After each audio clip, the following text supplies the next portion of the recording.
Bonjour les amis de Radio Camino. Depuis quelques jours, je marche sur le GR65 sur mon chemin des Vierges Noires en direction du Puy-en-Velay.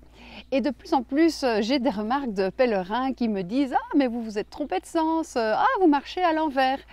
Alors, même si c'est humoristique ou très gentil, en fait, ça m'interpelle parce qu'on peut aussi avoir une autre démarche et je voulais vous en parler dans cette vidéo.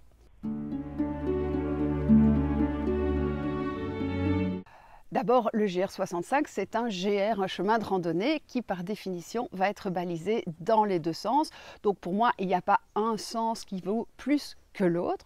Mais personnellement, j'ai toujours trouvé que la force d'attraction du sanctuaire du Puy-en-Velay, notamment celui de la Vierge Noire et celui de Saint-Michel, avait pour moi une force d'attraction vraiment beaucoup plus forte que Saint-Jean-Pied-de-Port. Je ne parle pas de Compostelle qui a bien sûr aussi beaucoup de force d'attraction, mais il se trouve que la plupart des pèlerins qui me faisaient la remarque, eh bien, eux, ils allaient soit jusque Figeac, soit jusque Saint-Jean-Pied-de-Port et n'avaient pas l'intention d'aller à Compostelle.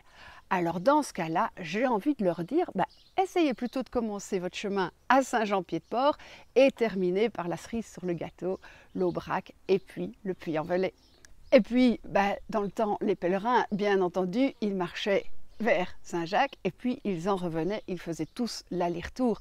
C'est d'ailleurs une expérience que je vous recommande fort chaudement parce que c'est au retour que j'ai vraiment compris pourquoi j'avais parcouru ce chemin et c'est le retour qui m'a procuré le plus de cadeaux.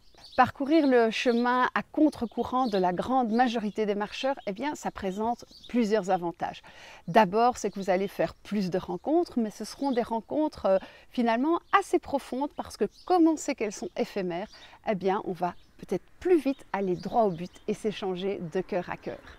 Marcher à contre-courant, c'est aussi une vraie légèreté pour l'âme parce qu'en fait, inconsciemment, quand vous marchez dans le même sens que le groupe, eh bien, inconsciemment, il y a toujours un peu de pression. Il y a des gens dans votre dos, il y a des gens qui sont partis avant vous.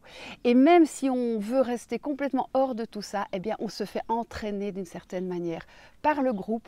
Il y a une espèce de tension qui va peut-être déboucher sur la peur de ne pas avoir de place à l'étape. Alors que quand vous êtes dans l'autre sens, vous vous en fichez complètement et je pense que vous trouverez toujours de la place.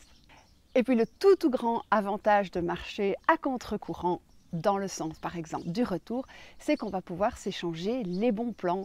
Ah, il y a une super variante, oh, il y a un petit arrêt un peu plus loin, il y a un point d'eau, il y a une super aire de pique-nique, etc., etc. Et ça, en fait, eh bien, ça s'appelle Radio Camino. Alors maintenant, vous savez pourquoi cette chaîne porte le nom de Radio Camino. N'hésitez pas à parcourir le chemin dans le sens du retour ou dans le sens qui vous plaît, vers le sanctuaire qui vous attire le plus. Ce n'est pas le chemin à l'envers, ce n'est pas le mauvais sens, bien au contraire. Je vous souhaite un très bon chemin et je vous dis à bientôt pour d'autres vidéos. Ciao!